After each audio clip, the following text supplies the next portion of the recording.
Hello and welcome to our monthly webinar series from the University of Iowa's Tippie College of Business. I'm Nick Westergaard, and I teach here at Tippie, where I lead our Story Lab program and host the Tippie Leads podcast. I'm excited to be with you here today because it is homecoming week here at Iowa, and we've got something special for today's webinar: game-changing insights.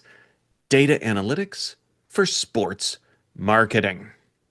So before we jump into the main topic, I'd like to highlight our next webinar first: Catching Cheats, Spotting Corporate Fraud in Plain Sight. In this eye-opening session, based on his #1 new release on Amazon, Tippie's Eric Lee, finance professor and department chair, will show how business fraud is detected and exposed, from insider trading to Ponzi schemes, using real-world cases, forensic techniques, and data analysis. He'll reveal how cheaters leave behind telltale patterns, why some schemes go undetected for years, and the role of whistleblowers, journalists, and researchers in uncovering deception. You can join us at noon on Tuesday, October 28th. We'll drop the registration link for that future webinar in the chat shortly. Speaking of future webinars, if you have a topic you'd like to see covered from our faculty experts here at Tippie, feel free to add that to the chat as well. Another item to note is that today's session is being recorded and will be available on Tippie's alumni and lifelong learning web pages, as well as our YouTube channel. Past webinar recordings are also there, all of which are free and open to the public, so feel free to share this information with others. Now, as promised, homecoming week here, big I-O-W-A to everybody. So let's dive into today's topic: game-changing insights, data analytics for sports marketing. Our featured speakers today are John Staak and Madison Koch. John is an assistant professor of practice in marketing at Tippie, while Madison is the director of analytics and reporting at the United Football League.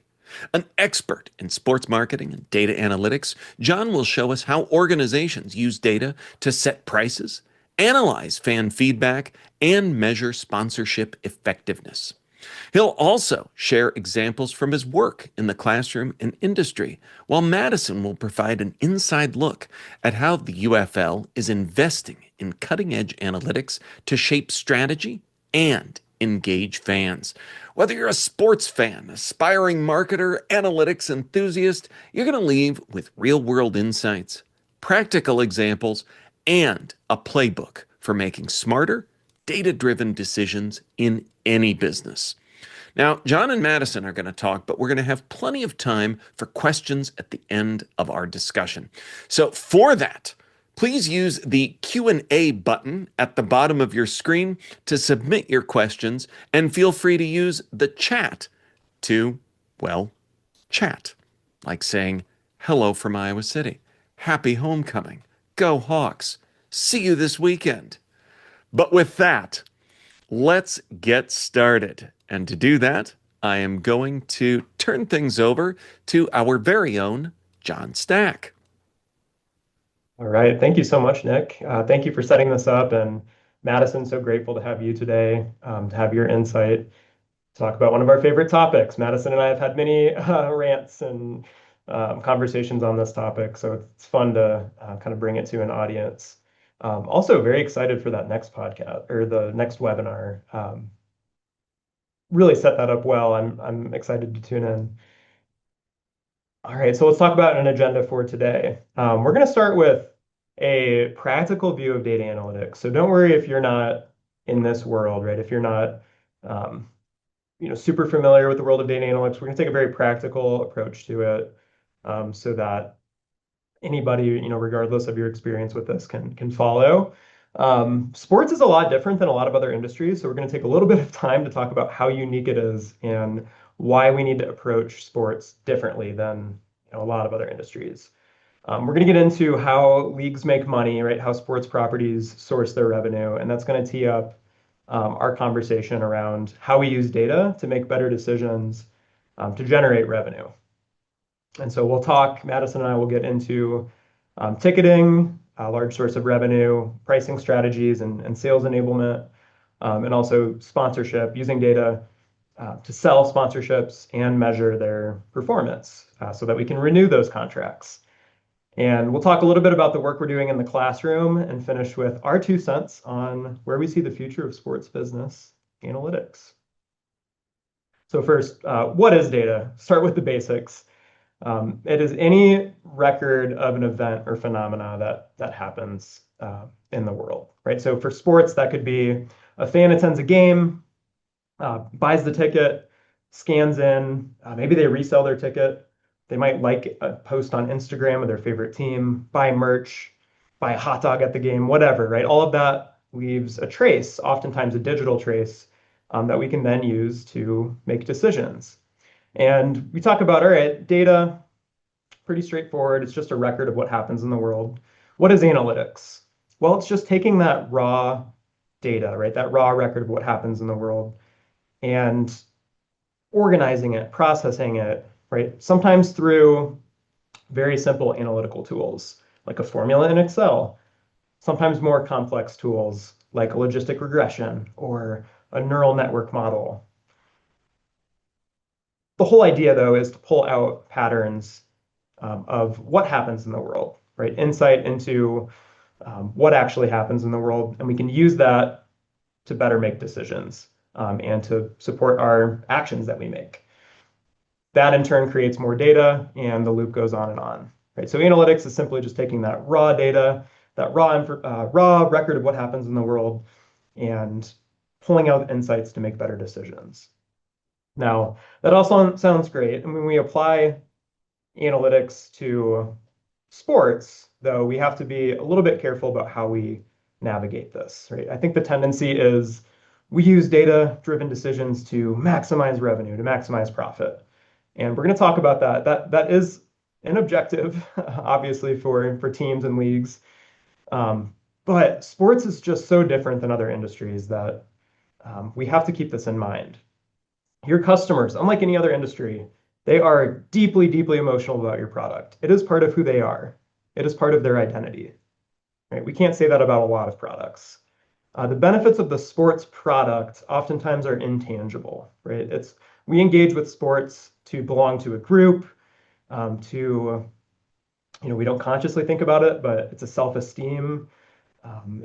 Especially if our team wins, that's a boost for our self-esteem, and also to escape reality. Right? So these are intangible benefits, and that product depends a lot of the times on a shared experience. Right? What is sports without, commiserating with, your family or friends? It's a very much a social experience, deeply emotional, where your customers are psychologically connected to your product. And so as marketers and working in sports business, obviously we want to drive revenue. Right? That's going to help us be more competitive. That's going to help us first keep the lights on and grow our sports property. But that's going to come through building fandom.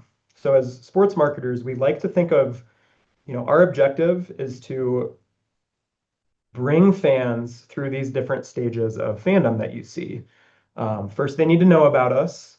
And then the goal is to get them emotionally invested in our property, our team, or our league. And ultimately, we want our sports property to be a central part of their life, right? Something that they live for, something that they really identify with.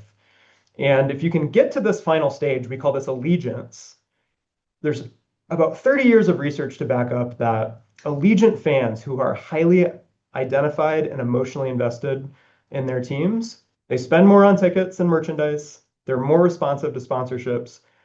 And believe it or not, they're actually happier. Right? There's science to back this up. They have more friends and they have a greater sense of well-being. So there's, a good kind of social impact on this as well. And so brands that know this and understand that it's about the long game of making these emotional connections with fans, they're going to win. So I think back to Iowa women's basketball, working with athletics. We knew that in Caitlin Clark's junior, senior year, ticket prices were going to be off the charts, right? I think we all remember the headlines.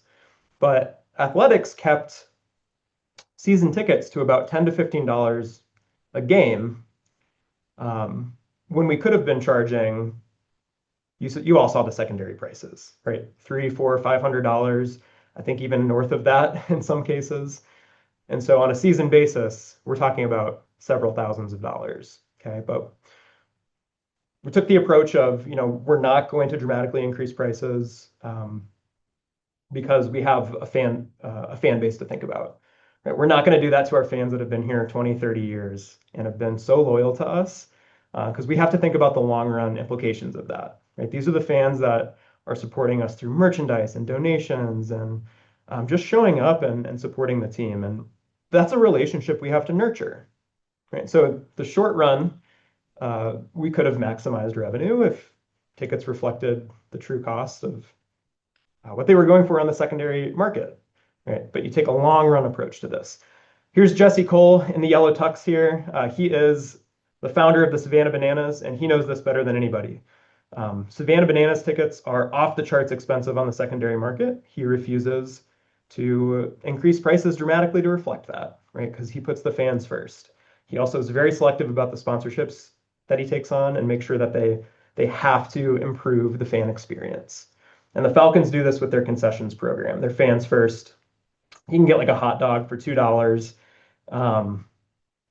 Right. All about building those relationships with fans. They actually saw a revenue increase because of that. Okay, so that's important context, that this is a long term, just like any other industry, right? But sports especially, right? This is a long-term relationship, and it's generational too. We pass our fandom down to the next generation. So we have to keep that relationship in the forefront. A quick look at how properties make money, because this is going to guide, where Madison and I go with our conversation on how we use data to make better decisions, right, to drive revenue. If you're the NFL, it's largely your national media rights, right? With CBS, with Fox, you can see 2/3. This is from Sportico. A couple of years ago, this was published. As you get into still major leagues, but not at the scope of the NFL, ticketing and sponsorship, that's the orange and yellow part of the chart there, becomes an increasingly important piece of the pie. And that's what we're going to talk about today is ticketing and sponsorship, how to make better decisions with data. And data is everywhere. As sports marketers, I'm sure if you work in the data field, in any industry, you feel this to an extent. We're swimming in it. It's everywhere. How do we make sense of it? Anything from ticket sales to digital engagement, concessions, merchandise, fan surveys, and how teams and leagues are handling this increasingly more often is looking to pull all of these disparate data sources into a central location we call the data warehouse, where all of these sources can talk with one another and enrich one another, right? So we have a 360-degree view of the fan, not just the ticket they bought, but the merch they bought, how they interacted on our website, on social, concessions, maybe if they had a call with a sales rep, how that call looked. And so I want to turn it over to Madison, because I think, Madison, you have some great insight on what this looks like from a UFL perspective. Anything you want to add on kind of the importance of centralizing all of this data? Yeah, so the sports industry is a little bit different than some other ones where we deal with multiple industries within ours. So you think of your favorite retailer, they're really just looking at your retail behavior and your website behavior. But in sports, we do retail, we do concessions, we do our tickets, social media, you name it. We're probably got a little bit of everything. And yet somehow we have to find out your behavior on every single one of those belongs to you so that we can better serve you with ads or discounts or just understand your fandom better. So the biggest thing about sports is that we have to be able to connect the dots so that our data isn't siloed within our warehouse, because it can all be there, but if it's not connected, we actually don't know who you are, and we might not have a good picture of what you want out of our fandom. And that takes an excellent, business intelligence team, somebody like Madison leading the way on that. So appreciate that perspective. So let's get into it, right? We know ticketing and sponsorship for most of the leagues are going to be an incredibly important source of revenue. So let's talk about specifically setting season ticket prices, because this is something you have to do ahead of a season. And this is where the secondary market, if you have access to this data, is going to be huge. So we got a big game coming up this week. I don't know if you guys have heard, we're playing number 12 ranked Indiana. It's homecoming. So I pulled prices from SeatGeek. This was just a web search yesterday. And we'll do a little comparison here. The get-in price, this is the cheapest price in the upper north end zone, $87 to get in the building. The quote unquote best seat in the house, 50-yard line, 25 rows up, 337. When we have secondary market data and we can look at the value across different sections, and in a bit we'll talk about opponents, we can start to put this picture together of how different sections of a venue should be priced relative to one another. So we're not guessing, right? So again, this is just 2 data points here. Typically, you would want thousands of transactions over a number of seasons to feel good about the willingness to pay in different sections of Kinnick. But just using these 2 data points, it's better than guessing. And we know that, hey, we should price the upper north end zone at about 25% of that 50-yard line. And again, if you pull enough data, if you have thousands of transactions you're working with, and you can remove outliers, right, you start to put this picture together of what a venue should look like in terms of the relative pricing. And we call this scaling the house. Right? So this is just illustration only, but an example of a diagram you might see where we're indexing everything to that best seat in the house, the 50-yard line. It's also helpful when you got season tickets to price, you have the schedule for next year. Obviously, the value is going to depend on who you're playing and kind of the cachet of that game. So looking at, this is the get-in price in the upper north end zone for the remaining home games here at Kinnick. We can see that $87 Indiana, but Penn State, 144, right? I think they're number 3 right now. Again, this was pulled yesterday. Minnesota, shout out to Madison's alma mater. There's the rivalry factor. So that is a really valuable game to people because there's, Floyd of Rosedale's on the line. Oregon, a highly ranked team. Michigan State, a little bit lower. But what you're able to do is group these opponents into tiers. So you have brands like Penn State, Michigan, Oregon, I'll throw Iowa State in there. They typically command the highest price. And this is something we see consistently. Then you have rivals who command a high price, maybe not to the level of like a Michigan or Ohio State, but still highly valuable. You're wondering why I didn't group Nebraska in there. Well, you guessed it. Thanksgiving week, right on Black Friday, and sometimes that game is just super, super cold. People don't want to commit. So we have to think of that as kind of a separate animal. Then we have other Big Ten teams and non-conference teams. And if you have, again, enough seasons, you can look back and feel pretty good about the willingness to pay based on upcoming schedules. If you want to get real in the weeds with it, you can look at, and this is something we've done, is, hey, what's the all-time winning percentage of your opponents? So for example, if we look at Ohio State, they're going to have a high all-time winning percentage over the past 40 years or so. And that reflects in their brand, right? It's people want to go see Iowa play Ohio State or Penn State. We can, using some regression modeling, right? Just simple linear regression, we can actually take an all-time winning history and translate that into what is a dollar amount? What does that translate into a dollar amount? And so for every 1% additional winning percentage, what does that translate into a willingness to pay? And of course, there's a lot of other factors we need to consider. Is it a night game? Is it homecoming? Is it a non-conference or a conference game? And all of those you can kind of control for in a model like this.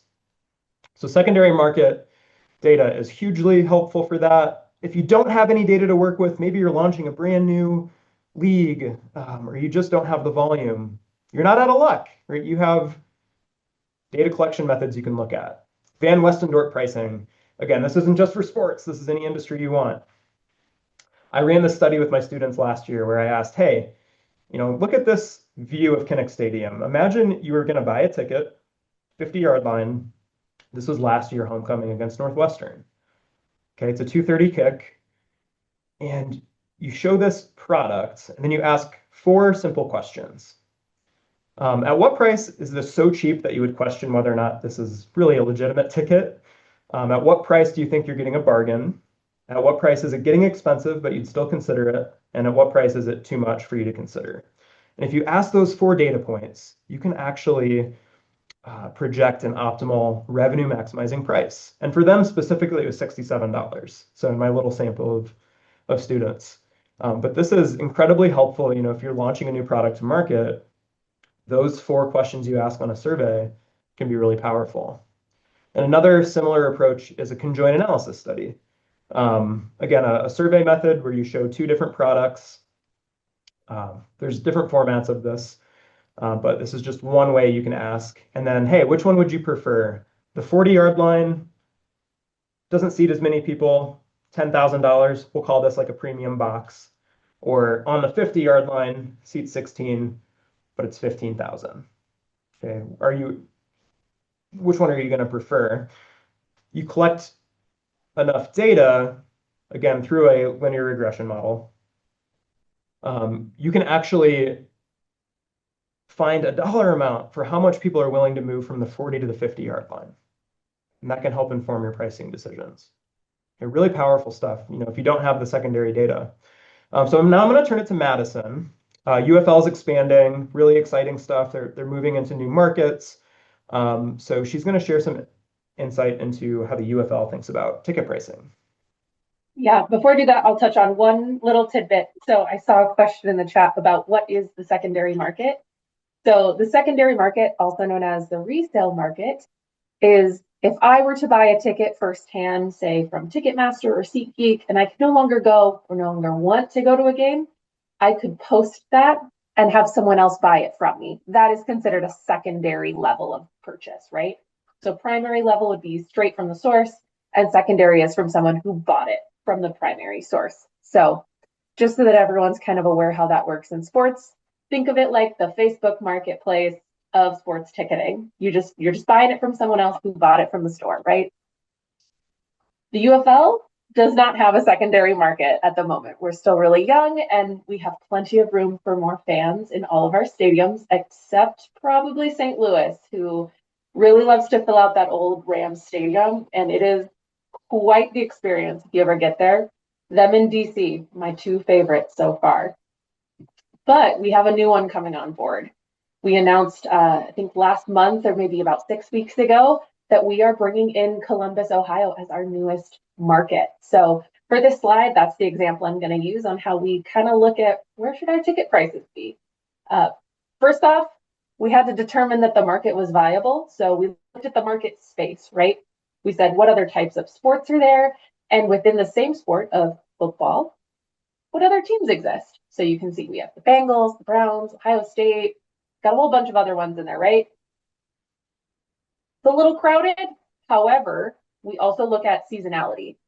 So none of those play football during the time of year we play football, which is March, April, May, and June of the year. If you didn't know, we are a spring league.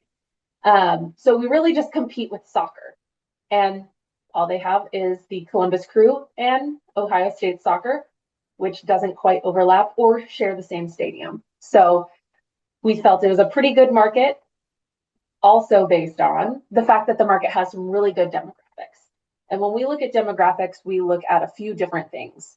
Over time, so normally it's the last 3 to 5 years, what has the purchase power been? So the household income, the discretionary income, how much of that is spent? So we call that the share of wallet on sports. So what percent of someone's wallet are they willing to spend on entertainment, specifically sports and live events? We look at the ages. Where is their growth in their population? Are more young fans coming into the area, or is it an aging population that may not do so well in, say, 10 to 20 years because they'd be aging out of that phase of their life?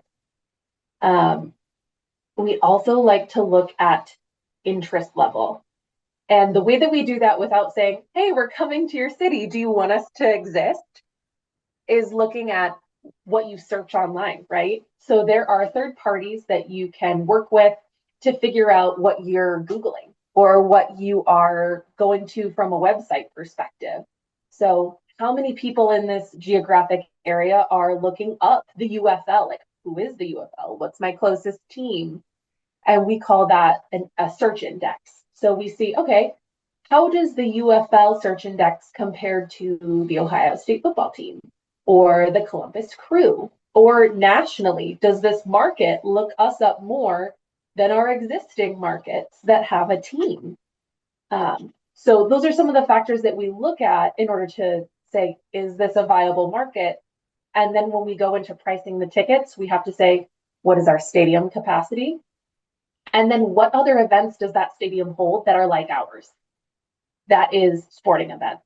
So if we're in a soccer stadium, we have to say, okay, well, how established is this team? What are their price points? If it's a very young team, they're probably going to have a little bit lower price point. We're also going to be a young team. We'd have to kind of follow suit, right? So we try to make it so that we aren't shocking the system of the market, right? We don't want to come in and say, we're worth $300 a ticket when the other team that plays in this new stadium, maybe the Clippers, is going at $20 a ticket. It just doesn't make sense, right? So we have to be palatable to the market and build over time that trust and knowledge that we are worth the experience and that the product we're putting out on the field and providing in that stadium atmosphere is worth a higher dollar amount. So it's not like we're the NFL. And if the NFL were to bring someone to this city, well, there's already one in there, but another market, so they got a 33rd team, they're not going to charge little peanuts to get in. It's going to be the big bucks.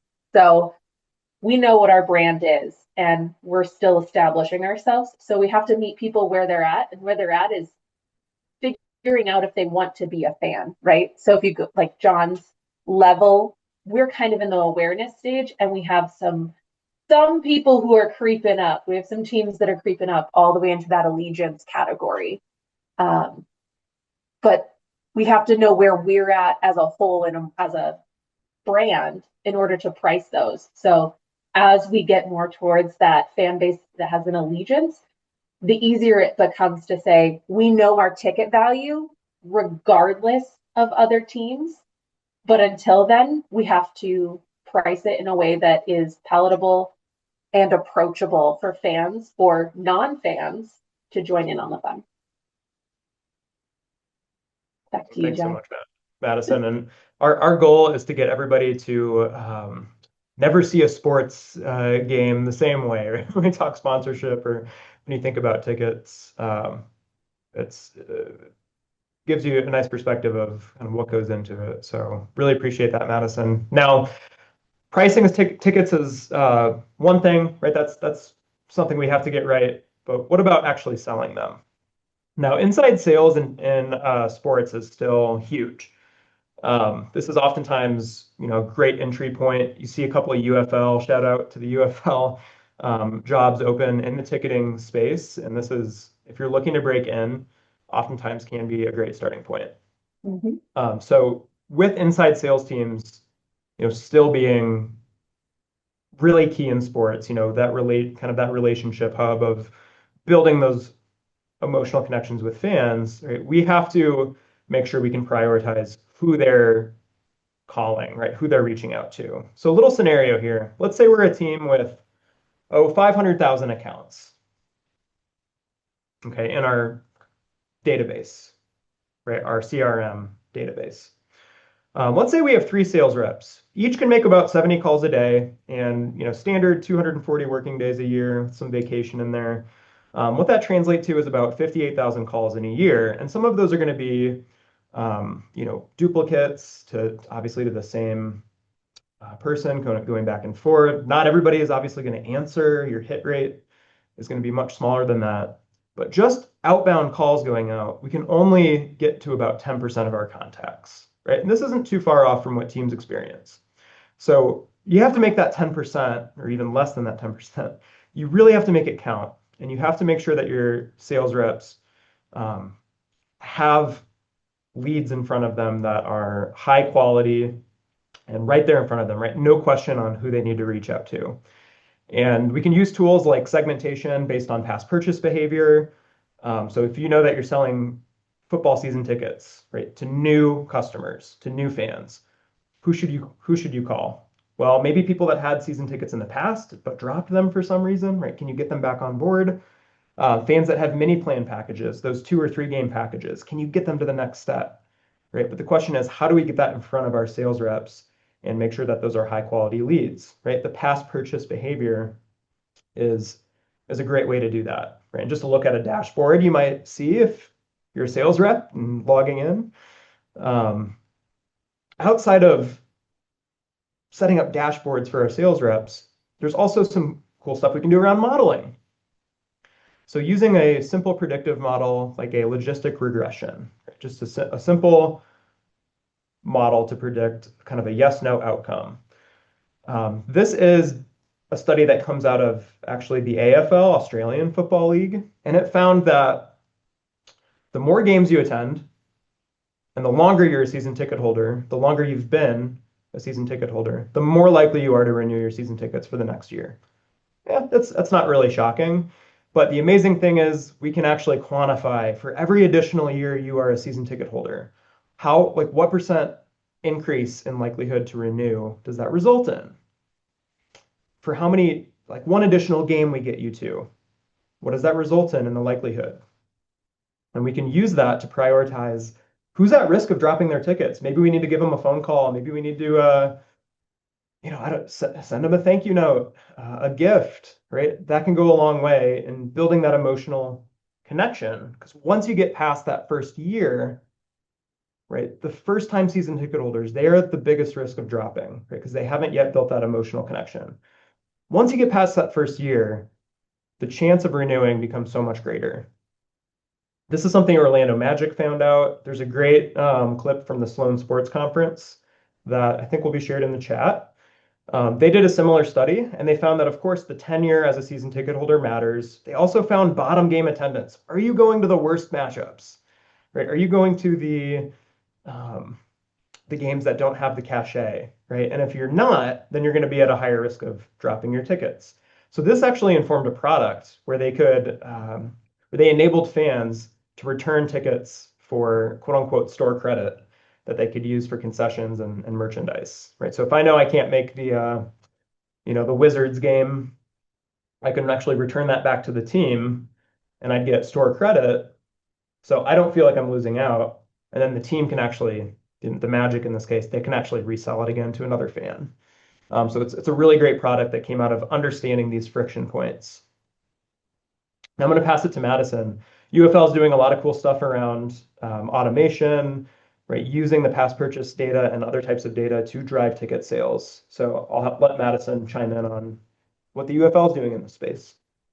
Yeah, so my personal favorite thing about the United Football League from a data and analytics perspective is their desire to push forward innovation.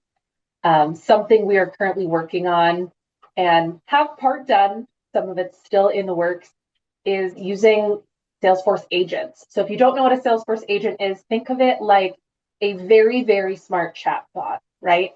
So it can look at the data within the platform and answer natural language questions. So if I were a fan and went to the UFL website and said, hey, how can I buy a season ticket for the DC Defenders on that agent? It would say, oh, make a deposit here. Someone will be in touch if you need help. If you need help, you fill out your information and it goes right to our sales rep into our CRM platform, which is Salesforce. One that we are currently building is actually called a sales coach. So the sales coach is going to analyze all of the activities that our reps do with our account holders and say, hey, actually last year you did this pattern. If you're trying to sell this same product, we recommend this pattern of activities. And those activities could be start with an email instead of cold calling them, warm up the person a little bit. They did better last time. Or it could even say, this account doesn't seem to have the propensity to want to buy this product. Say we're trying to sell a suite. It could say they're more of a single game buyer, but they're going to do a 3-pack instead of a whole season, right? So the more information we can feed it, whether it be behavior from ticket sales, how the activities are interacted with, so the activity between a rep and an account holder, and what the outcome is, the more information it can gather and make a decision or give a recommendation. So that's like the next step, right? So a lot of automation is just going through a specific set of steps and creating an outcome. It's just removing the manual aspect of it. But where a lot of industries, and now this includes sports, is we're trying to become proactive and predictive. So if I say, hey, I want to be able to sell this many season tickets and renew at this rate, what should I be doing with my time? So we could then have the agent go through and say, all right, here are your X number of top converting season ticket holders. So someone that would renew for the next year, hit them up, and that is what we predict to fulfill your goal. And then it would also say, but don't forget these at the bottom. We think you're under predicting how much you actually have the ability to convert. It would then also go on to say all of these season ticket holders or group buyers or suite holders, they might be interested in this other goal you have. Contact them, create an opportunity. The reps know what to do, in what order, and what kind of activity to fulfill. So we're looking at it as a moment where, one, it tells you why it's structured something that way. So say I'm a rep, I go into an account and I have an activity to do. It's going to say, do this activity instead of this because, right? So we're using AI in a way that says, here's what I observed. Here's why I'm recommending this. And here's the predicted outcome. So we're putting that in place really soon, which is exciting. And beyond that, we're looking to actually have the agents listen in on the phone calls or read the text messages or be able to analyze support cases to better help structure responses or FAQs for our website. One, also get sentiment. If you've never done a sentiment analysis, they are very intriguing. It basically says, look at the words that someone gave me and tell me what emotion they give off. So curse words really throw off those models. So try to be using your descriptive words when you fill out a survey for sports teams. But you can just gather so much data. And with the use of AI now, we have the power of like 10 people or more, including like data engineering mindsets versus sales mindsets. You can get such a diverse thought process put into one model. Yeah, you can tell I could talk about this all day, so I'll probably just cut it off there, John. It's awesome. So I didn't know the work you're doing with sentiment analysis. So I'm gonna have to talk to you later about that. Learn something new every day. Very cool stuff, cutting edge. It's a brave new world with sales enablement. And then so on the sponsorship side of sales, I'm gonna toss it over to Madison here again in just a minute. But I'm gonna set up kind of an example using one of the most prominent sponsorships we've seen lately. So this is an 8-figure sponsorship with Royal Caribbean and Inter Miami, which, if you know Inter Miami, a few years ago they got Lionel Messi, and their following absolutely exploded. They went from like 1 million followers on Instagram to close to 20 million at this point. So it's a high exposure sponsorship, and it was a huge investment for Royal Caribbean. And you think about the type of product that Royal Caribbean is trying to sell, right? It's these it's the cruise you see on the left-hand side here, right? It's tailored to, in large part, families. Not to say that's their only segment. But the question is, before Royal Caribbean sponsors Inter Miami, right, and pays for that logo on the front of their kit, right, how do they know that this is going to be worth it to them? And of course, there's a risk involved, but data can be used to help put kind of these sponsors' minds at ease in terms of who they're reaching, right? So obviously, Royal Caribbean is going to want to know how many fans are there that we're going to be reaching? And it's not just Inter Miami fans, it's MLS fans, it's soccer fans in general, especially because Lionel Messi is an international figure. But also, who are they? So they might want to know, hey, where do they live? Is it just Miami? Is it global? Are they married? Do they have kids? Especially if they're targeting young families for these types of vacations. Can they afford a cruise? Do they value experiences? Are they adventurous? Have they taken a cruise before? Are they even interested in this? Right? This would all be good to know before spending 8 figures a year. And data can help us answer these questions, right? How many fans are we going to reach? It's pretty straightforward. We can use attendance, TV viewership, social media following, and with soccer, more than any other sport, right? Merch sales. Because people, if you've ever seen an Inter Miami jersey, right, that's a walking billboard for Royal Caribbean, right? So that's going to give us an idea of reach. And then in terms of who the fans are, you can turn to internal data like survey. You can survey your fans. Social platforms, Google Analytics, web Analytics, right, are going to have some good insights in terms of demographics. But to get to some of those psychographics around interest in cruise vacations and those kind of hobbies that would align well with this product, you may need to go out and buy some third-party data. YouGov is a great source used by many leagues, Nielsen, Experian, Genius, just to name a few. But that's oftentimes where you're going to need to look if you're not asking fans directly, like via surveying. And you have multimedia rights companies like Learfield that do this at scale, where they have hundreds of partners that they kind of aggregate their data from, buy some third-party data around brand affinities, around psychographics like interests and hobbies. And then they'll use that to land sponsorship deals. And this is in the college space. So passing it back over to Madison, UFL has some, I think, sponsorships that have a great fit for the brand that is the UFL. Agent Force we just talked about as a tool to sell tickets, but it's also something that's been woven into sponsorships. So I'll toss it over to Madison to talk about how the UFL uses data in their sponsorship strategy. Yeah, so we talk a lot about the business side because that's my biggest cup of tea. But when we look at what makes sense for a sponsorship perspective, we also have to look at the football side, right? What are fans experiencing? What are they seeing? What are we exposing them to? So in our day-to-day lives, we need a sponsorship that is both utilitarian, but also forward-facing. So in our relationship with Salesforce, we thought we love our agents on the inside.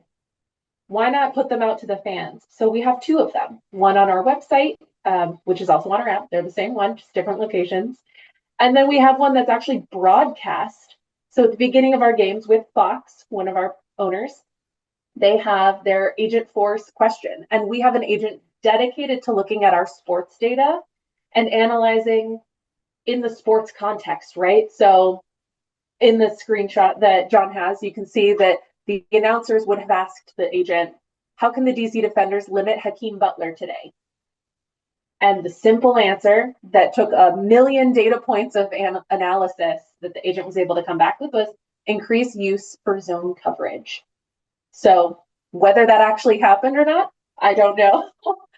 But as we get more and more of these situations, our football ops are actually able to use this agent and ask it questions.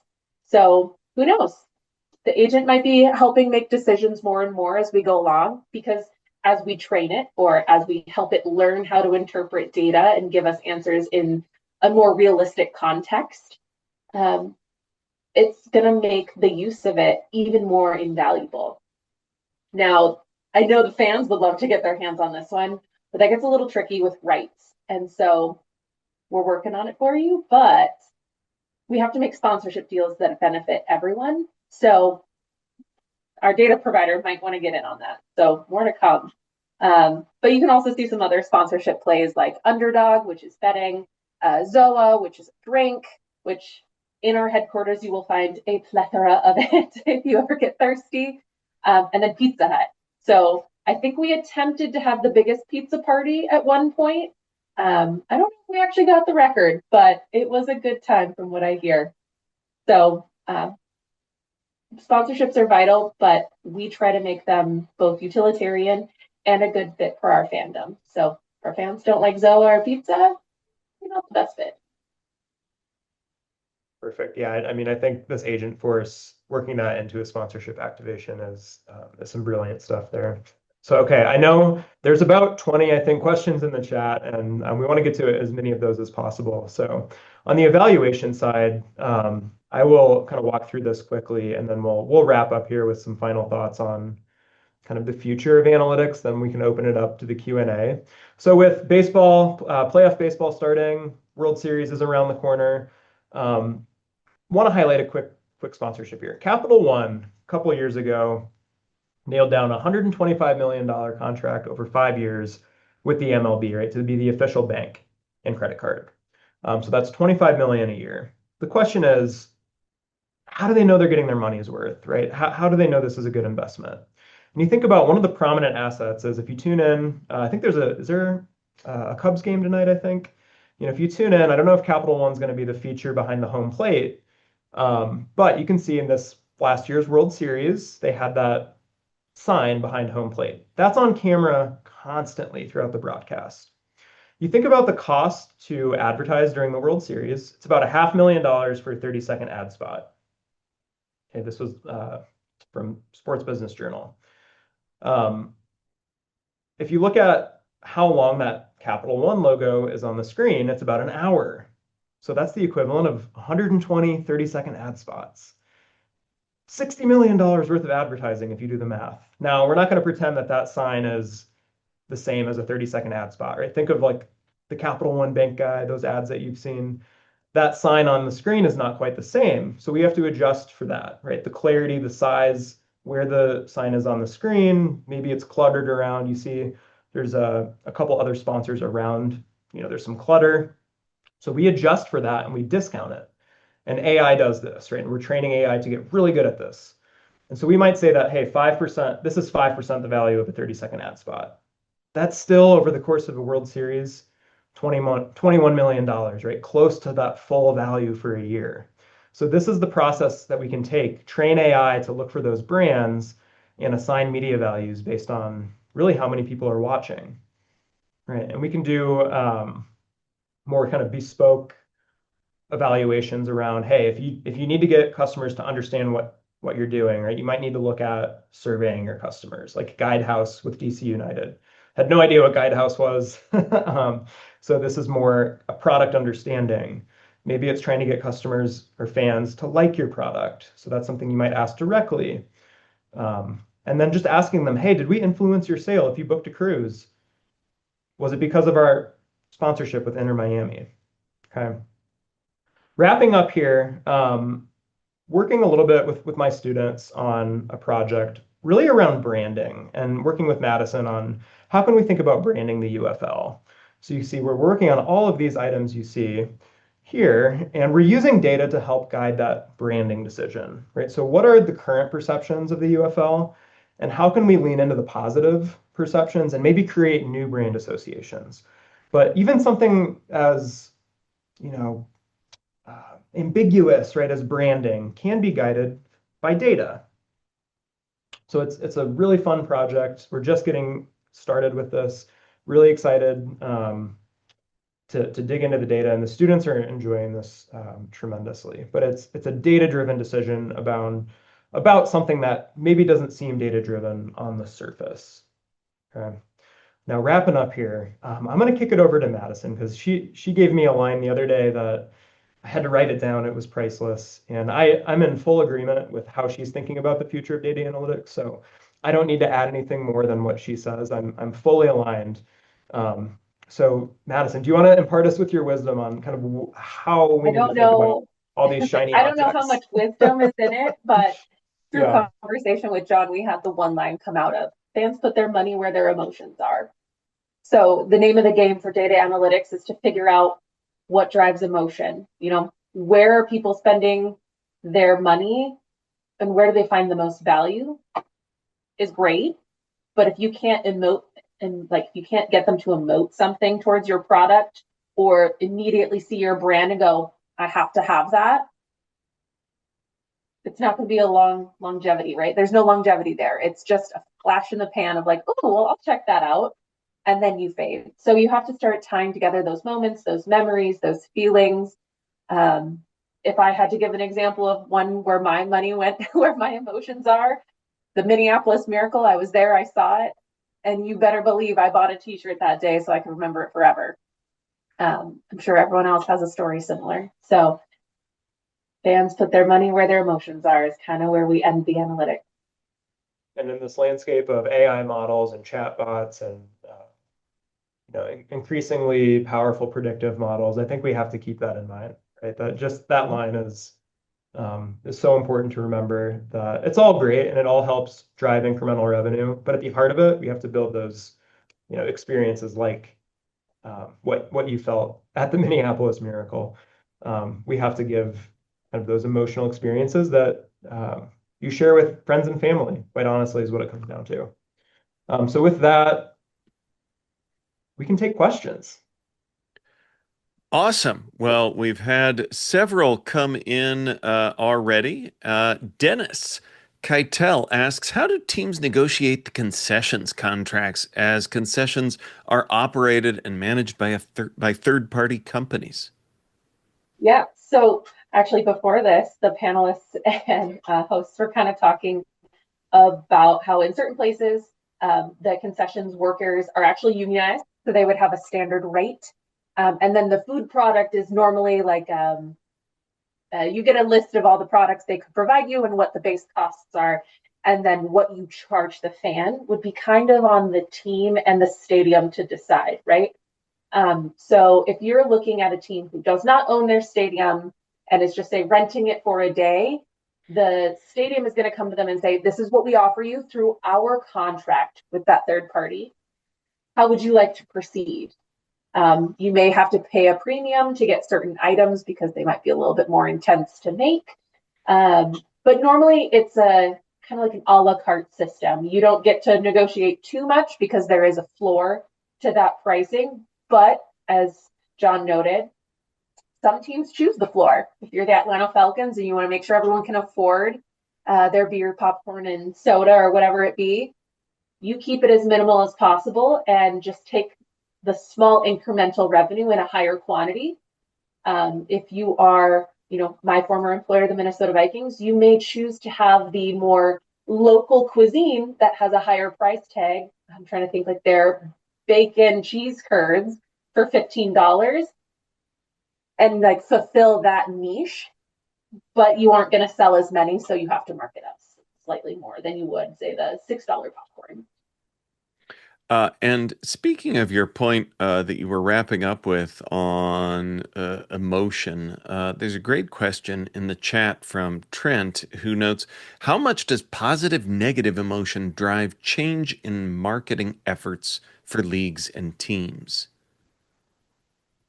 Oh boy. Yeah, Well, I can tell you some of the positives I was going to really say, drive. So again, I'll own it. I'm a Minnesota Vikings fan, former employee. Um, when the highs are high, so is the revenue, right? When you're making the big plays, the big catches, you have the good stars. Like right now we have JJ, and then we have also have McCarthy, also named JJ. Sorry, that's confusing. It's really good, right? Because you have something to attract people in and build the excitement.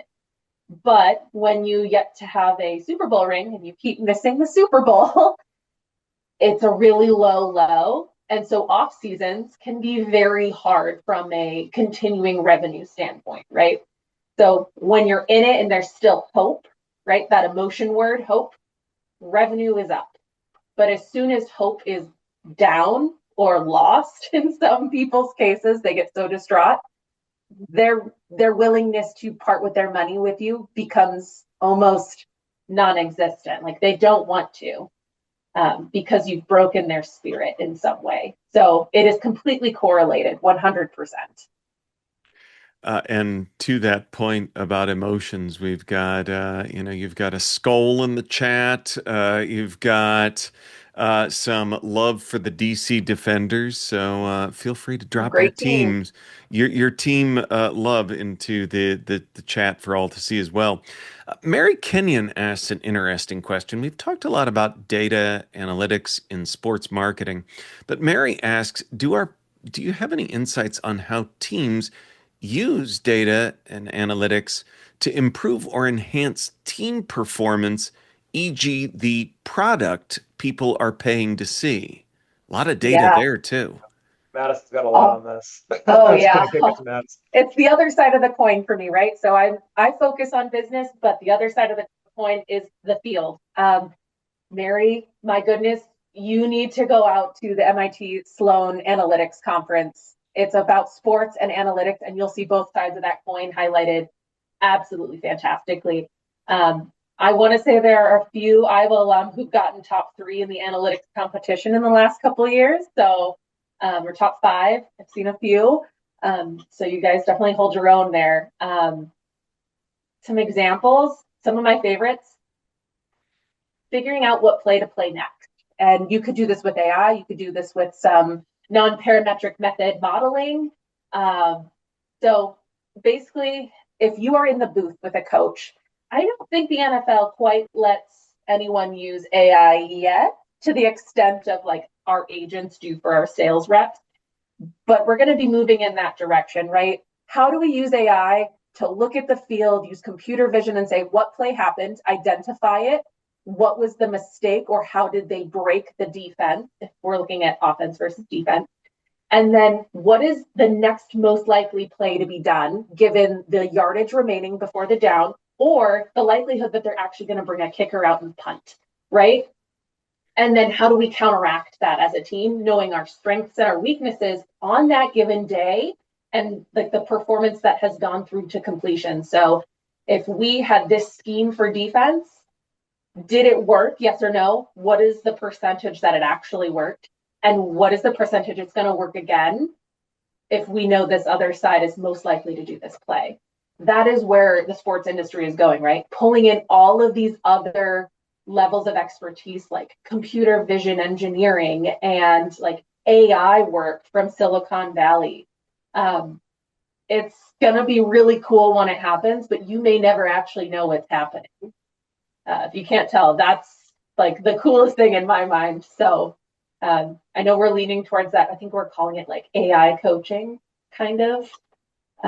But there's some big things coming for sports from that perspective.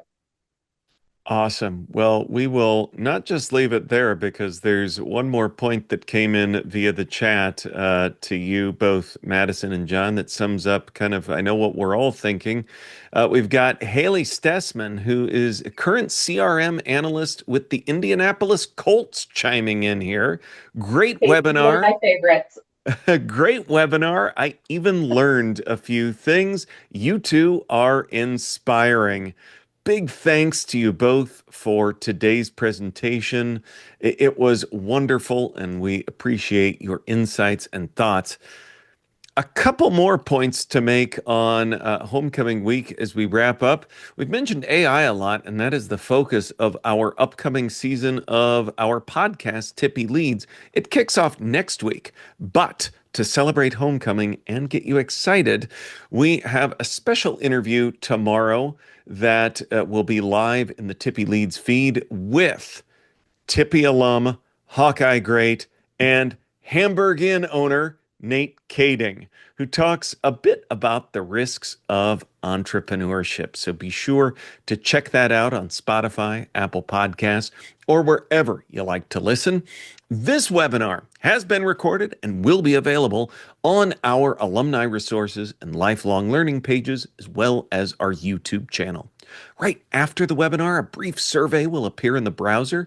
Please take a moment to share your feedback to help us enhance our future webinars and lifelong learning programming. Speaking of which, don't forget to sign up for next month's webinar, Catching Cheats, Spotting Corporate Fraud in Plain Sight, a practical session on detecting fraud and uncovering deception using real-world cases and data-driven forensics. That's Tuesday, October 28th at noon. The sign-up is in the chat below. On behalf of everyone at Tippie. Thanks for joining us, and especially on homecoming week, go Hawks.